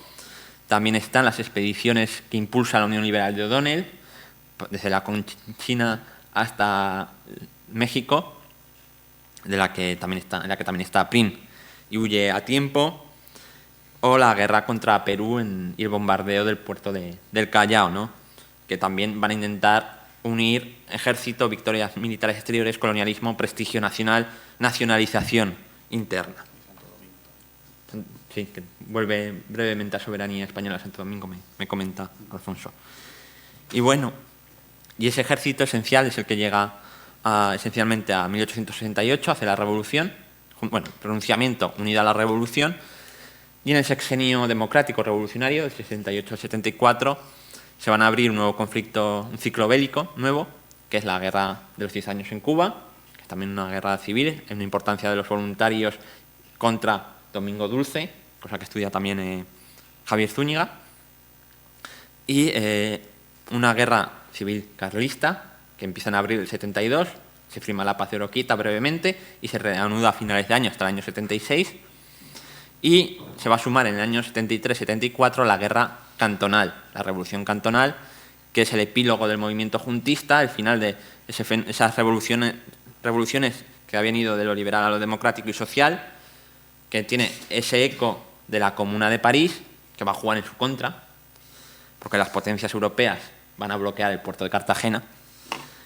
y van a impedir, por tanto, la extensión de la revolución. Cartagena se va a convertir en capital de la Federación Española y va a ser bombardeada por el general López Domínguez, hasta su rendición el 12 de enero de 1874.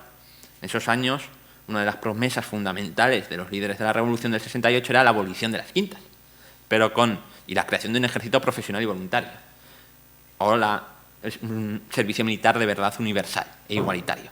Pero la multiplicidad de frentes van a jugar en su contra, imposibilitando esa reforma.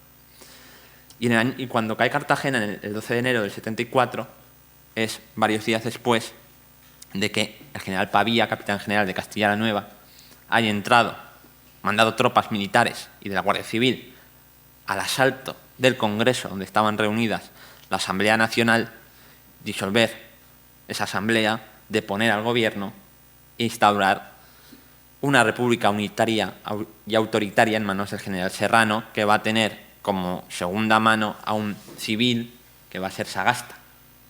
Pero ya para entonces están cambiando las cosas, porque los militares ya intervienen como garantes de una nación de orden, asaltando directamente el poder legislativo y ejecutivo reunidos.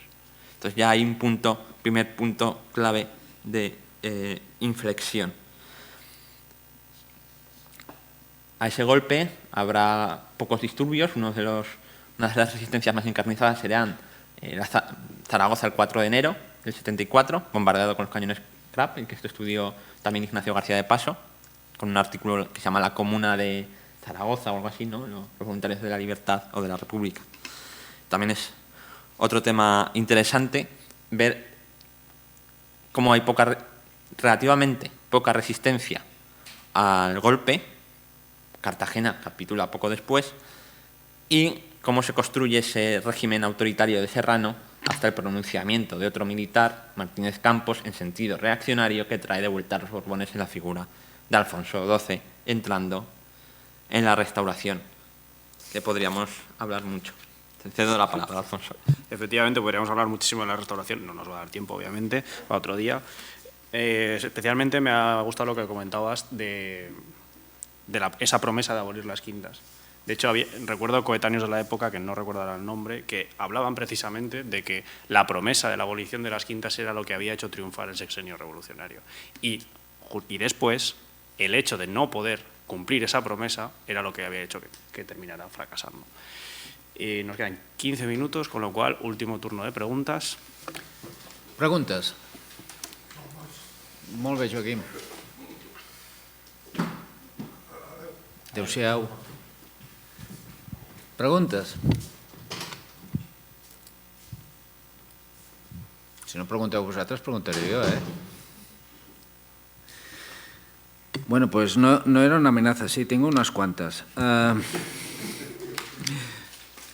Pero no es por ganas de politizar, porque aunque ahora me dedique al siglo XX, yo también soy...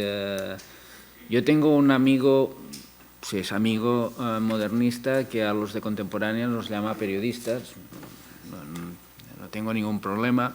Yo soy un periodista inicialmente del siglo XIX, que me he ido hacia el siglo XX, pero el tema es muy amplio y siguiendo el título del libro, si el siglo XIX largo se acaba en 1923, te tendríamos que invitar a otro seminario para hablar del periodo que no has hablado hoy, que también es muy interesante, de ese siglo XIX, que a mí me interesa mucho. Pero las preguntas que iba a hacerte es, bueno, tú diferencias, como si fuesen dos cosas diametralmente diferentes, el pronunciamiento de un golpe de Estado. Y yo siempre he entendido, sí, formalmente son diferentes, seguramente el último pronunciamiento es el del capitán general de Cataluña, Miguel Primo de Rivera, pero para mí el pronunciamiento no deja de ser una forma de golpe de Estado. Aunque se tenga una forma diferente, el objetivo es utilizar las armas para cambiar el gobierno. En lo que no coincido, es decir, en la pregunta que te ha hecho Alfonso, tú has respuesto categóricamente que no, pero es importante que sepáis que en historia hay perspectivas diferentes y que lo que se trata es de argumentar. Hay un periodo donde los líderes políticos españoles del primer liberalismo son el general Espartero, el general Narváez, el general O'Donnell, el general Serrano, el general Prim y el almirante Topete. La pregunta es ¿por qué todos los partidos políticos están encabezados por partidos políticos, por militares.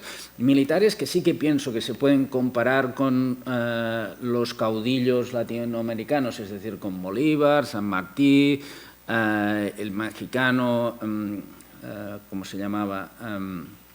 El del Álamo, Santana, etcétera. Son absolutamente equiparables, pero con George Washington o con Ulises S. Grant ni de broma. Estos ganan elecciones y con Jefferson menos. Que lo que le hacen a Jefferson pasa en España o le pasa a cualquiera de estos y no es para entrar, pero si hacemos historia contemporánea, es claramente las diferencias que hay en un Estado en que los militares, a través de pronunciamientos, llegan realmente al poder, porque aquí hay una característica, es decir, hasta el siglo XX no hay ningún gobierno que haya perdido unas elecciones en las urnas, ni uno. Por tanto, el cambio político se hace de otra manera.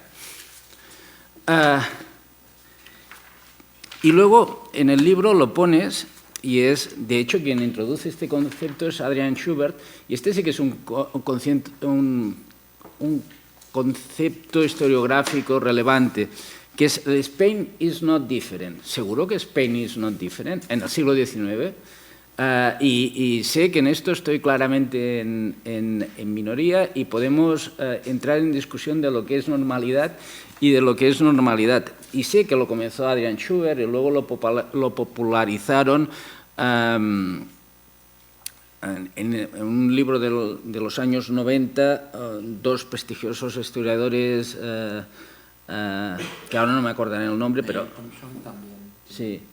Pero el libro que lo popularizó más fue una historia de España escrita por dos historiadores que creo que uno era Fusi y no, Raymond Carr no, era Fusi y uno de Valencia que ahora no me acuerdo el nombre. Y bueno, durante mucho tiempo fue aquello de Spain is not different. Pero vamos a ver, en el periodo que tú has hablado, y lo dice en su capítulo Jacobson precisamente en su Historia de España, editada por Álvarez Junco y Schubert, hasta 1898 España tiene el tercer imperio mundial. El primero es el británico, el segundo es el holandés, el tercero es el español. Después de 1898 España no tiene nada, bueno, nada. Ceuta, Melilla y Fernando Po. Y en 1899 se venden las Carolinas y las Marianas y nos hemos de poner puristas. Claro, es siglo XIX lo que pasa en el 95 al 98. Una guerra que si los norteamericanos no entran en conflicto, España no la perdía. La pierden porque Estados Unidos entra en guerra porque ha explotado el Maine. Lo que pasa en el Maine en 1898 es casi calcado lo que había pasado 25 años antes con el Virginius. La cuestión es por qué los Estados Unidos no intervienen en 1873 con el incidente del Virginius y sí que intervienen en 1898 con el incidente del Maine. Podríamos hablar también de un ilustre invento español por un militar español que además hablaba en catalán y no es coña, que es Valeriano Bayler y Nicolau, mallorquín, no catalán. Duque de Rubí, pero por el Rubí de Cuba, no el Rubí de Cataluña. Y, por tanto, como reflexiones de un debate que quizá lo que nos podríamos preguntar, ¿qué es la normalidad? Pero claro, es decir, cuando digamos la normalidad de países, incluso con criterios económicos, los que quieras, inferiores a la España de la época, Portugal. Portugal en ese periodo está conquistando, y para ellos es una desgracia porque no pueden aplicar el mapa rosa, pero están conquistando Angola y Mozambique porque los británicos les dejan y tenían 4 cosas en la costa y luego lo que hacen... No, pero luego mírate los millones de kilómetros cuadrados que tienen Angola y Mozambique. Sí, pero no lo controlaban. Bueno, pero no lo controlaban ni los británicos. Me explico, no lo controlaban ni los británicos. Pero es decir, sí que tenían un control bastante efectivo de esos territorios, sí. Bueno, pero es para poner un ejemplo. Es decir, Portugal, que es un estado objetivamente mucho más pobre que España, tiene una política imperialista, digamos, exitosa. Aquí está Alfonso. Le preguntamos cuál es la exitosa política imperialista que impulsará el rey regeneracionista Alfonso XIII. Como preguntas para abrir otro debate, pero... Tenemos ya muchos debates, un tema que es interesante. No he abierto el micro, espero que se haya quedado grabado. Espero que sí. Bueno, Dani, pues tienes creo que 7 minutos. Quería decir que sí que hay 2 elecciones que las pierde María Cristina y tiene que volver a convocar elecciones. Porque sí, hay en el periodo de la restauración hay 23 elecciones, siempre las gana el partido que las convoca. En el periodo de María Cristina hay 21 y hay 2 que las pierden y tienen que disolver Cortes, volver a convocar y entonces sí que las ganan. Que son las elecciones de 1837, que están los progresistas en el poder, ganan los moderados, y son las elecciones de 1839, que se constituyen en el 40 las Cortes, que convocan los moderados y ganan los progresistas. Respondiendo rápidamente, a ver, pronunciamiento golpe de Estado. Por no extenderme y no repetir, yo quiero dejar clara 2 diferencias, una diferencia fundamental. El pronunciamiento se basa en la época del romanticismo, además, está muy influido por la fuerza individual y de creerse representantes de la voluntad nacional, y va a la conquista de la opinión nacional.